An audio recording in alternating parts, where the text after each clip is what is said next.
right, to learn about the process, to provide foundation for other courses, to develop critical and analytical thinking. And then it's also really important for a lot of graduate programs and a lot of careers to be able to conduct research independently and to be able to further a research agenda. So the process is really systematically looking at a subject. So in our instance, it's going to be a little bit different because we're working remotely and we're kind of limited to doing literature reviews this summer. But you're going to want to take a topic or a subject and kind of analyze it. What can I learn differently? What can I extrapolate new? What new information can I pull from this and share that with the audience, share that with the world, right? There are different types of research. You can talk about a new problem. You can talk about existing problems and talk about risk factors for those problems. So for example, all of the diseases that we probably know about, all of the drugs, medications, all of the bugs, all the microbiology, all of that is probably some body of research. All of that has come from some body of research. There are also methods of developing and testing new drugs, so like clinical trials and things like that. And then most importantly, you want to be able to synthesize existing knowledge. This is kind of what we're going to be doing. So taking knowledge that is already published, already out there in the literature, and bringing it to our audience in a new way. What is a new perspective that we can take all this information and use it to answer another question or use it to apply to our research question, okay? So some of the benefits are acquiring new skills. Again, if you were in the lab, you would be acquiring, dissecting skills and cadaver preservation skills. Remotely, we'll talk about critical thinking skills, scientific writing, scientific inquiry, how to build an argument. That's going to be really important. That's a skill that's going to be important, especially if you go into medicine or into graduate school. Again, it's important for fulfilling degree work or fulfilling certain career requirements. And then obviously, if you want to become a published author, you have to be able to develop this skill as well. So this is the standard process. So you basically want to start with a question. And I asked you guys to look at the question that I gave you. So because it's really time consuming to brainstorm a new area of research, a new area that needs to be explored, I kind of went ahead and kind of got those topics for you guys. But I wanted you to take some time, look at that question, and see how you want to modify the question, if anything, or not, that's okay. And then really hone in on what you want your project to answer. The next 3 steps are going to look different for us because we're not going to be gathering data, but that would be the next step. Organizing a method of gathering your data, gathering that data, and then analyzing that data. Again, we're going to kind of skip over all these 3 because we're doing a literature review, which is kind of step 1, finding your question and finding a study, which is the review of the literature. And then we're going to jump right over to reporting those findings, which is organizing our poster and our abstract and presenting that to our audience, right? So kind of step 1 and then step 5 is what we're going to be doing. So I'm going to talk a little bit more about step 1. Again, I'm not going to go into too much detail here because I'm going to give you guys this PowerPoint and it's very, very extensive. But let's talk about how you identify the question because that's really important for starting off. So this is often a topic that is not explored. So finding a research question is usually the hard part. So this is why I said I kind of already went ahead and narrowed in on topics for you guys because this is really the hard part. It takes research to find your research question. So you think about a topic in your head, one that aligns with your interests and your goals, and you really want to go to the existing literature and see how much of that topic is already published. And see what is left to be explored about that topic. So you can start with areas of interest. If you're in the medical field, you're going to want to look for medical topics. If you're in Like Lil, I know you're in athletic training, so you're going to want to look for topics with important muscles relevant to that field, and so on, or disorders relevant to that field. Then you're going to want to think about what resources you have, what colleagues you have. Colleagues can be resources if they're working in the field already.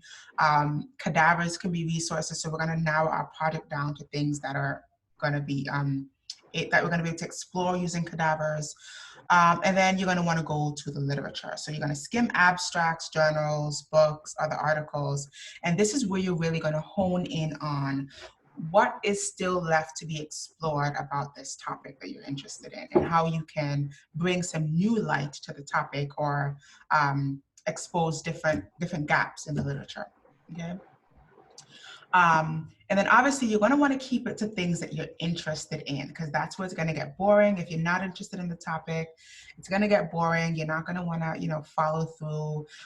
You're not going to want to do more work in the future on it. So you're going to want to make sure that it's enjoyable for you to explore, okay, or relevant to your future career. So this is, I'm going to skip over this table, but it's basically certain areas, and then what kinds of questions you would come up with. So the one at the bottom is probably what we're really interested in. So gaps in the literature. So what information about this topic is not available, is not currently published on, and how can we expand that? That's probably the most important part of a literature review. Okay. Why do we do research? So there are a couple of reasons why. The first one is to discover new methods of discovery, but also to discover in general. So the topic that we end up publishing may not even be related to what you start off with. And that's commonly seen when we do literature. So you may start off with one question in your mind, and then as you dig into the topic, you may say, oh, wow, this is something really cool that no one knows about, that I just kind of stumbled upon. Let me shift my focus to this. So it's really building that ability and that method of discovery, how to probe, how to dig, how to investigate and bring your own twist to some of these topics. So again, investigating, how to probe into the topic. This will depend on how you can navigate the information that's already there. And I'm going to talk about this more extensively a little bit, but how you really use the internet and existing journals to dig into what's already out there, okay, especially for a literature review. It's also going to teach critical thinking.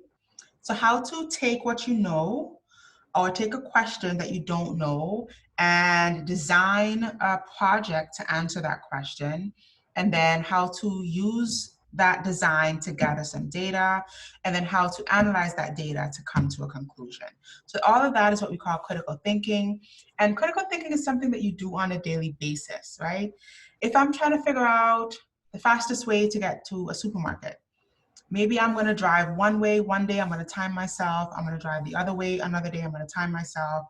And then at the end of maybe a week or 2 weeks of shopping, I'm going to decide, based upon the times that I've gotten, which is my data, and the analysis of that data, which is comparing the times, I can come to a conclusion. And that's kind of a very simplistic view of what critical thinking is. And you want to be able to do that not only in your careers, but kind of every day, right? Be able to analyze the situation that you're in, decide the next step, and then further analyze and proceed in that way. Okay. And on that topic of critical thinking, this is what's really important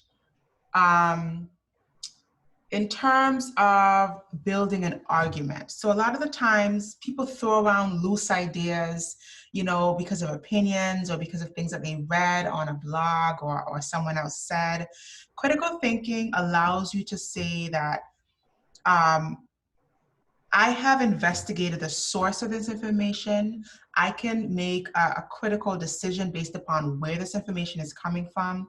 If I read something on Twitter, I'm going to take it with a grain of salt. If I read something in a scientific article, I'm going to put a little bit more weight to it. If I've done extensive research on the topic, looked at many articles, journals, books, then I'm going to put a lot more weight on that opinion, right? So that's another facet of critical thinking, being able to associate different sources of information with different weightage in terms of their validity and their integrity, right? And then another area, another reason we do research is to teach logic, right? Again, thinking about the logical conclusions to certain observations that we make, going back to that supermarket argument. It's only logical to think if I end up at the supermarket in less time, then route A versus route B was the fastest route. So just basically being able to make accurate conclusions or logical conclusions. And then finally, and probably most importantly, is the basis of an argument. So if you go into med school, if you go into grad school, you're going to have to be able to build a scientific argument. And that's not with opinions, again, right? That's going to have to be scientific arguments. How do I find the sources? How do I find the evidence to back up my opinions? How do I also find the sources and the evidence to refute the opinions of others, right? If I think someone is telling something that's completely inaccurate, I need to be able to cite, look, this source, this source, this source completely refutes your argument, whereas this source, this source, this source completely supports my argument, right? And that's how you are able to build a good argument, not only in your daily interactions in the scientific community, but also in your writing. Okay, I'm gonna skip over some of this. Let's talk now a little bit about the style of writing. So for our project, and probably most of what you'll see in scientific research, we're going to be using the APA style of writing, which is the American Psychological Association. And I'll talk probably later on in future weeks about how we use that style. And I think I put a PowerPoint in that folder as well. But basically, different associations, different bodies of scholars have different guidelines, so to speak, for their scientific writing. So MLA is a style that's used in literature, in language, in most of the arts, whereas APA is typically used in education, in psychology, and in a lot of scientific writing. So we're going to stick with APA, and again, I'll talk more about how the actual steps of how that differs from the other sources. I'm going to skip over this. It's not too relevant. So here, establishing a schedule is going to be really important. So because you guys are working independently and remotely, this is going to be really important. You already have a topic. You're going to want to really start getting into reading the articles, finding new articles, and then creating your work of bibliography. And I'm going to talk about a software that I think you guys should download later on. Let me just make a note so I remember. But a software that really kind of gathers all of the articles that you've been looking at and keeps them in one place so that when you're ready to put your works together, when you're ready to start getting your abstract and your poster together, you have all of these articles in one place without actually having to kind of copy and paste them. It's a really easy software, and I'll talk about how you can use that to gather your bibliography. So on a continual basis, so let's say you're working, I'd say maybe 2 to 3 hours, maybe 3 days a week, or if you have a busy schedule, you maybe want to use a longer chunk of time, but in like blocks where you take a break. Maybe you use 1 day and you use 2 hours, take a break, 2 hours, take a break, maybe a 6-hour block. But you're going to want to have a schedule of digging into the articles, making notes, right? Think about what you want your review to really answer, what you want your review to present, what information is going to answer your question, organizing different ways that you want to present that. So if you want to use a table, if you want to use a chart, kind of making notes about that based upon what you're finding. Let's say, for example, Lil, you're talking about your project is going to be a literature review on the trapezius muscle, I think. right, the trapezius muscle. anatomical variations that are found in the trapezius muscle that are also associated with shoulder pain, presenting with shoulder pain, right? So again, that's a very specific area to look at. There's a lot of articles that talk about the trapezius, a lot of articles that talk about shoulder pain, a lot of articles that talk about anatomical variations of the trapezius. But looking specifically at those three parameters, there aren't any sources that talk about what are all the anatomical variations and what are the ones that are specifically associated with shoulder pain. So let's say you're looking at that, you may decide you want to take a table. You want to look at a table, you want to list all the shoulder pain, you want to list all the anatomical variations, you want to list all the ones that are associated with shoulder pain, maybe something about how they present, right? Pain at the shoulder with movement, pain without movement, something like that. So think about ways that you want to organize the information. That's going to be really important as you're going through the literature, as you're searching. And then you want to start with your draft. Now, we're not going to do an actual manuscript, so your draft is going to be basically your poster. So what kind of headings do you want to use? Do you want to talk about background information? Do you want to talk about the history of the shoulder pain? Do you want to have a paragraph just talking about anatomical variations? Right? How do you want to kind of make headings? What kind of images do you want to put in there? And start to kind of organize your draft. That's going to be important, again, as you go along and read out those different articles. Okay. So I skipped over quite a few slides that I kind of hid here, but if you want to, you're free to go back and look at those. But I'm going to move here to talk about exactly what a literature review is.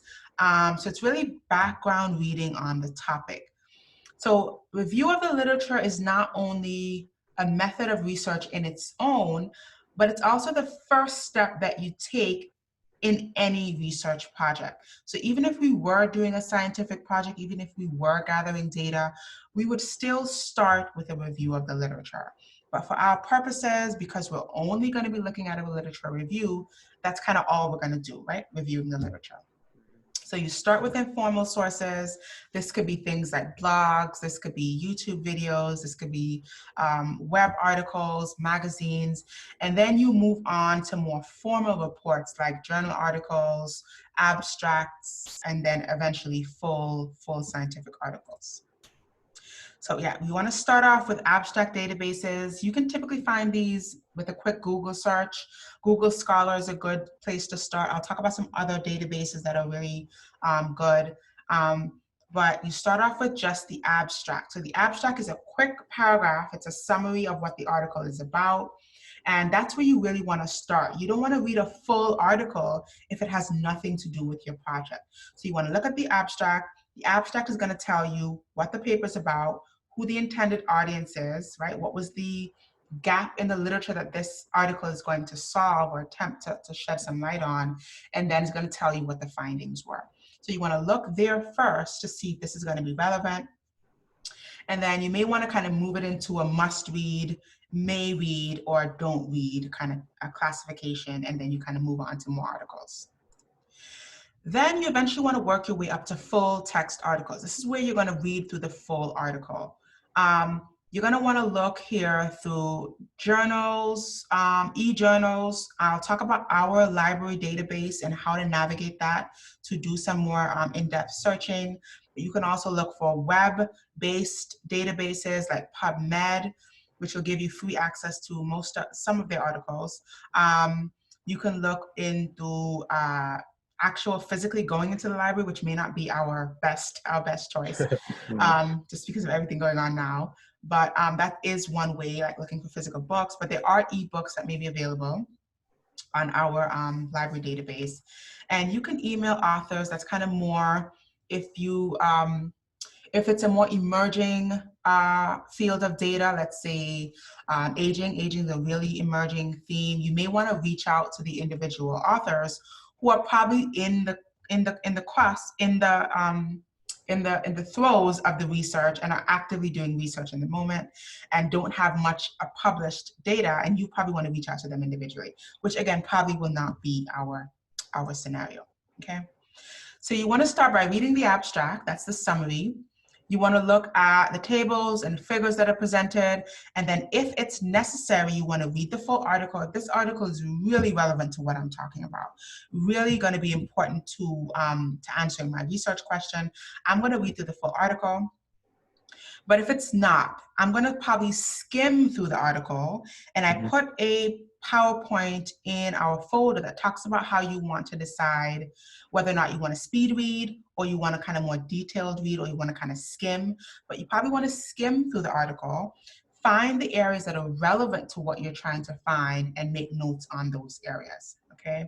So again, we're not trying to burden you by having you read 50 articles cover to cover, but you really want to be smart about how you do your search, how you do your research, and find maybe 5 or 6 top articles that you really want to dig into, but the rest is going to be just what's relevant, what can I take from this, what can I use? Maybe in one article, all you want to look at is a table. The only thing that's relevant for you is a table. It's a really nice way to present this, so I'm going to take this table, I'm going to use it as my own. Not use it as my own, but I'm going to reference it in my poster or in my my write-up, right? In some articles, it may be the images or the figures. So again, you want to be discreet about how you use the different references and articles. And then just use those in the bibliography? Right, and you want to put those into your bibliography because you're going to have to cite, even if you just stick the table, you still want to cite where you got that table from. Okay. I'm going to skip over this. Okay, so that's kind of it for this first PowerPoint here. What I do want to say at this point, though, is that you want to build your bibliography as you go, okay? Let's see.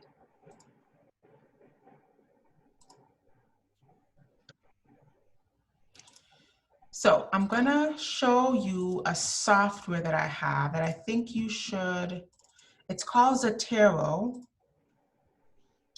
And you can download the actual desktop software, but then you can also download the plugin. So there's a browser plugin that you should also download as well.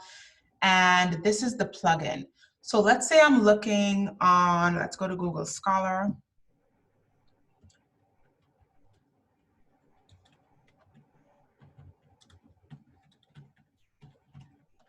Right, I go to Google Scholar, I find, well, this is not Google Scholar.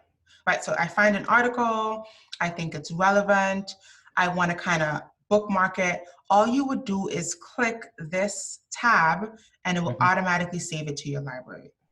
So that when you're writing, you have access to all of this. And Zotero also works with Google Docs as well as Word document. So let's say you're in a Word document. Have you heard of this, Lowell? No, I've never heard of this one. Okay, so yeah, I know there are some other ones. I think EndNote is another one, but this is the one that I'm familiar with and this is the one that I use. But you also have the plugin here in Word. So you would just go to Zotero, add your citation.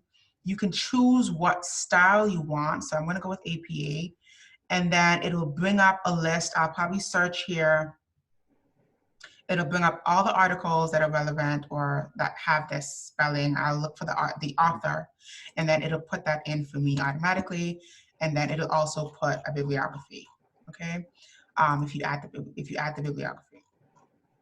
So this is how it'll show up. So that's kind of an easy way to gather these without copying and pasting and memorizing or taking up too much of your time or space on your computer.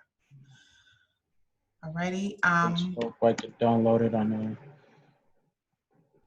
like I still have the school laptop, so we'll see. Yeah, I don't know if I needed. I don't know if I think needed. The plugin should be good, right? The plugin should be good. Yeah. You may need administrative password for this, but you may not need to use this if you're going to be using Google Doc. I think it works in Google Doc without the actual software. But if you run into trouble, let me know. I could probably get some help. Okay. Alrighty.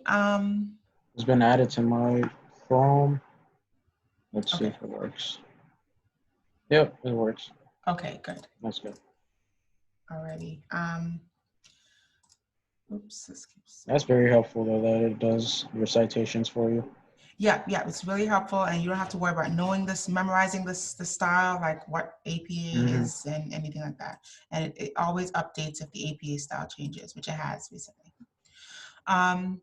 Okay, the next thing I want to talk a little bit about is our benchmarks. So I kind of modified our benchmarks a little bit. So again, because we're doing a literature review, some of these won't really apply to us. So what I've decided is we're going to work on doing our literature review and finding our literature sources until the 22nd, which is going to be 3 weeks. 3 weeks from now.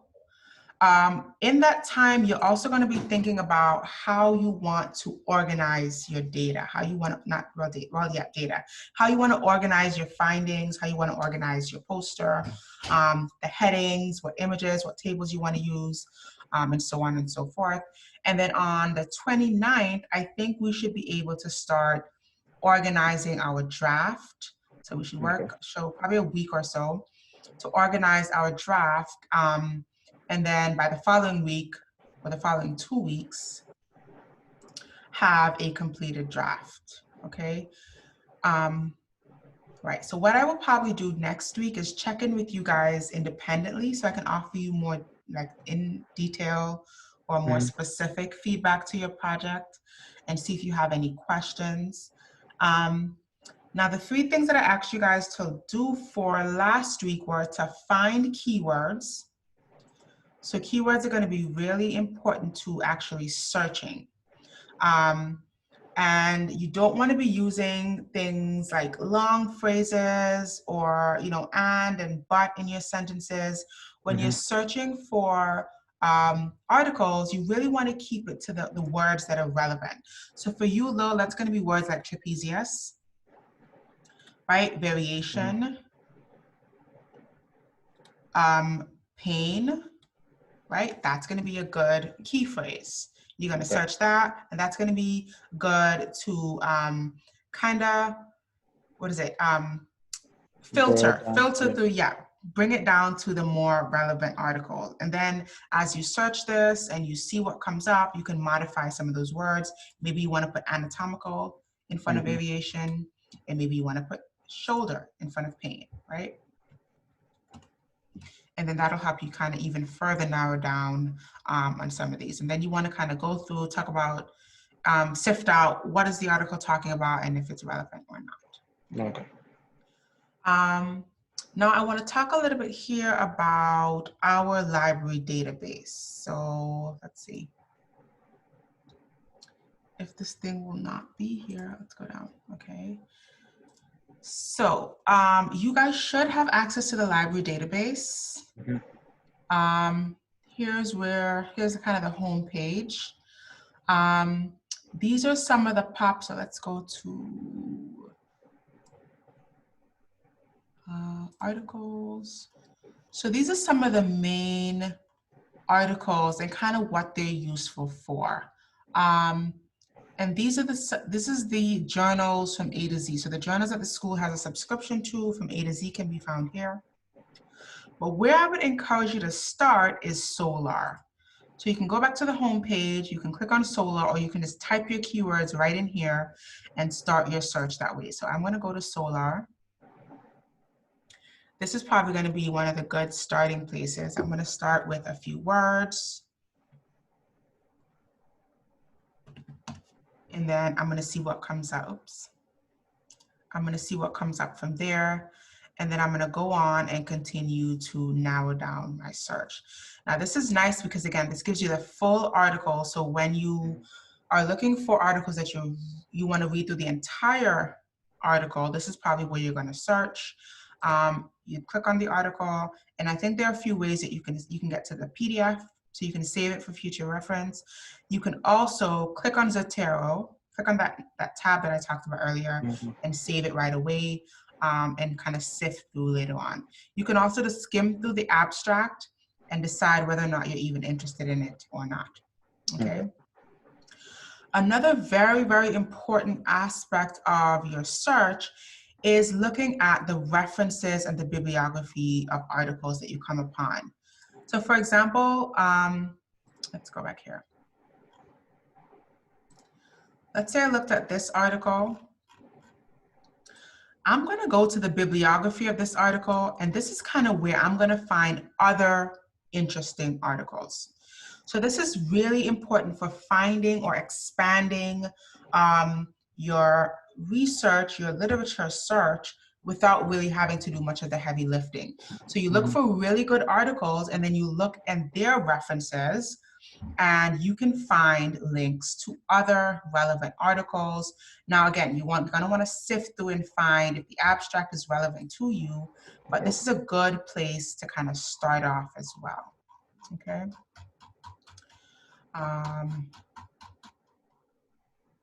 For these reference articles, how many would be like a sufficient amount of research or a sufficient amount of articles to be like reference to? For you to reference in your work or for that article? For me to reference them. For like you to reference, yeah, I would say as many as, I don't want to say as many. I want to say about 20 or more, 20 to 30 articles, especially if you're doing a literature review. If you're doing your own scientific works, not so much, but because you're doing a literature review, the broader your scope, the more weight your findings will have, right? So I would say 20, aim for 20 to 30 sources that you can find and reference. You may fall under that, and that's okay, or you may go over, that's okay too, but kind of aim for a good substantial amount to start off. Okay. Yeah. And then you don't have to look at all of these articles either. Sometimes they may not be relevant, right? If you have a researcher that kind of drew on irrelevant articles, they may not be as relevant as some of the others. So kind of take that with a grain of salt and really look at the abstract to determine if it's going to be relevant for you. Okay. Yeah, and I think that's all I have for today. I don't have anything else. I have another PowerPoint that I wanted to go over, but I'm gonna put it in the Google folder, and I'll probably talk about it next week. Yeah, I also want to meet with you guys individually next week. So stay tuned for an email where I kind of let you sign up with a time that works for you next week, so that I can give you more focused feedback to your specific project. I know Sabrina's doing a case study, so that's a little bit different from the literature review. So I'll be able to offer some more specific guidance there. And I think that's all I have, yeah. So until next time, what I want you guys to work on is expanding your references, starting to gather your bibliography, and starting to think about how you want to organize your findings. So what kind of headings, what kind of images, what kind of tables you want to put in, and then really honing in on what articles are relevant to answering your research question, okay? All right, do you have any questions? Well, you're the only one here, Lil. Do you have any questions? To start thinking about the poster, should we first finish our article findings and then decide on how to do the poster, or do you want us to decide? You don't have to. You don't have to. You can start by thinking about how you want to organize your poster, and then finding the information for each of those subheadings or headings. So there's no prescription as to what you have to do first or second. It just has to be, it just has to answer your question and be presented in a way that's meaningful to the reader, right? Okay. Yeah. So you can start to organize your poster like in your head, or like start with the template that I gave, how you want to organize it, and things like that. In fact, if you do it that way, that might modify your question, if you understand what I'm saying. So if you start with the poster, you may realize that your question may need to be modified, or vice versa. Okay.